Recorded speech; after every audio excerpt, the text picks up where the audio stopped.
ವಿಭಾಗದ ಆರಂಭದ ಓವರ್ನ ಕೊನೆಯ ಚೆಂಡು.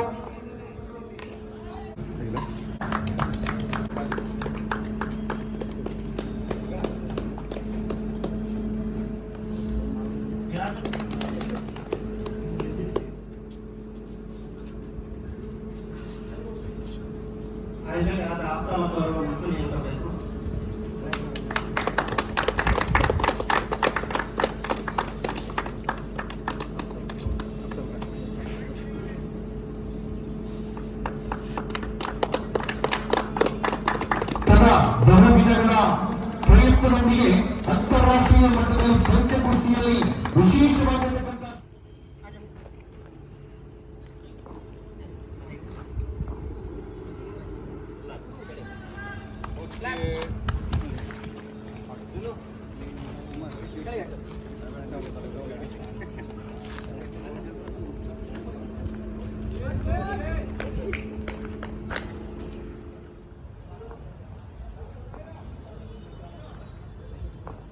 ಸಾಲುಮರದ ತಿಮ್ಮಕ್ಕರವರ ಜ್ಞಾಪಕಾರ್ಥವಾಗಿ ಕಾಡು ಬೆಳೆಸಿ ನಾಡು ಉಳಿಸಿ ಎಂಬ ವಿಶೇಷ ಕಾರ್ಯಕ್ರಮವನ್ನು ಹಮ್ಮಿಕೊಂಡಿದ್ದು ಈ ಕಾಡಿನ ಭಾಗವಾಗಿ ತುಂಬಾ ಧಾರಾಳವಾಗಿ ನಾವು ಬಂದಿದ್ದೇವೆ.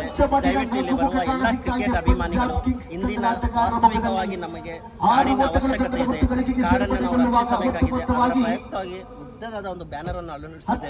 ದಯವಿಟ್ಟು ಎಲ್ಲರೂ ಮೈದಾನಕ್ಕೆ ಬಂದು ಈ ನಮ್ಮ ಬ್ಯಾನರ್ ಅನ್ನು ವೀಕ್ಷಿಸಿ ಇದನ್ನು ನೀವು ಓದಿ ಇದನ್ನು ನಮ್ಮ ಜೀವನದಲ್ಲಿ ನಾವು ಅಳವಡಿಸಿಕೊಳ್ಳುವ ಈ ಪಂದ್ಯಾಟ ಯಶಸ್ವಿಯಾಗಿ ನಡೆಯಲಿ. ನಾವೆಲ್ಲರೂ ಹೆಚ್ಚಿನ ಸಂಖ್ಯೆಯಲ್ಲಿ ಈ ಮೈದಾನಕ್ಕೆ ಬಂದು ನಮ್ಮ ಈ ಕ್ರಿಕೆಟ್ ಅನ್ನು ವೀಕ್ಷಣೆ ಮಾಡಿ ಅಂತ ಕೇಳುತ್ತಾ ನನ್ನ ಮಾತನ್ನು ಮುಗಿಸ್ತೇನೆ. ಜೈ ಹಿಂದ್, ಜೈ ಕರ್ನಾಟಕ, ಜೈ ಕೊಡಿ. ಮಾಡಿರುವ ಉದ್ದೇಶ ನಮ್ಮ ರೈಸಿಂಗ್ ಸ್ಟಾರ್ ಬೀನಾ ಜಗದೀಶ್ ಅವರು ಮತ್ತು ಕಾಣತಂಡ ಜಗದೀಶ್ ಅವರು ವಿಶೇಷವಾಗಿ ನಮ್ಮ ಸ್ಪಾನ್ಸರ್ ಆಗಿರುವ ಮೂಲಕ ಅವರು ಗಿಡಗಳನ್ನು ನಮಗೆ ಇಲ್ಲಿ ವಿತರಿಸ್ತಿದ್ದಾರೆ. ಆ ಗಿಡಗಳನ್ನು ನಾವು ಇಲ್ಲಿ ಬಂದಂತಹ ಪಂದ್ಯಾಟಕ್ಕೆ ವೀಕ್ಷಿಸುವ ಗಣ್ಯರಿಗೆ ವಿಶೇಷವಾಗಿ ಗಿಡವನ್ನು ಕೊಟ್ಟು ನಮ್ಮ ಸಾಲುಮರದ ತಿಮ್ಮಕ್ಕರವರಿಗೆ ಜ್ಞಾಪಕಾರ್ಥವಾಗಿ ನಾವು ಅದನ್ನು ನೆನೆಸ್ಕೊಳ್ತೇವೆ ಅಂತ ಹೇಳುತ್ತಾ ಈ ಮಾತನ್ನು ಮುಗಿಸ್ತೇನೆ.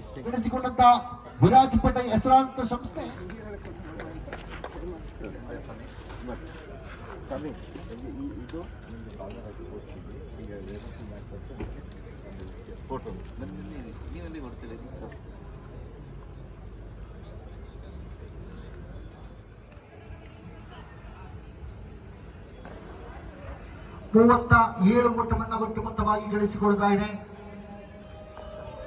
ಈ ಒಂದು ಓವರ್ನಲ್ಲಿ 5 ಚೆಂಡುಗಳಿಗೆ ಕೇವಲ 2 ಓಟಗಳು ಮಾತ್ರ ಅಂಕಾಂಶ ಪಟ್ಟಿಗೆ ಸೇರ್ಪಡೆಗೊಂಡಿದೆ. ಕೊನೆಯ ಚೆಂಡು ಕೂಡ ಇಲ್ಲಿ ಚುಕ್ಕಿ ಆಗ್ತಾ ಇದೆ. ಗಳಿಸಬೇಕಾಗಿರತಕ್ಕಂಥ ಸರಾಸರಿಗಳ ವ್ಯತ್ಯಾಸ ಇಲ್ಲಿ ಕಾಣಸಿಗ್ತಾ ಇದೆ, ಹೆಚ್ಚುವರಿ ಆಗ್ತಾ ಇದೆ. 7ನೇ ಓವರ್ನ ಮುಕ್ತಾಯಕ್ಕೆ 37 ಓಟವನ್ನು ಗಳಿಸಿಕೊಂಡ್ರೆ ಇನ್ನುಳಿದ 18 ಎಸೆತಗಳ ಮುಂದೆ 29 ಗಳಿಸಬೇಕಾಗಿದೆ.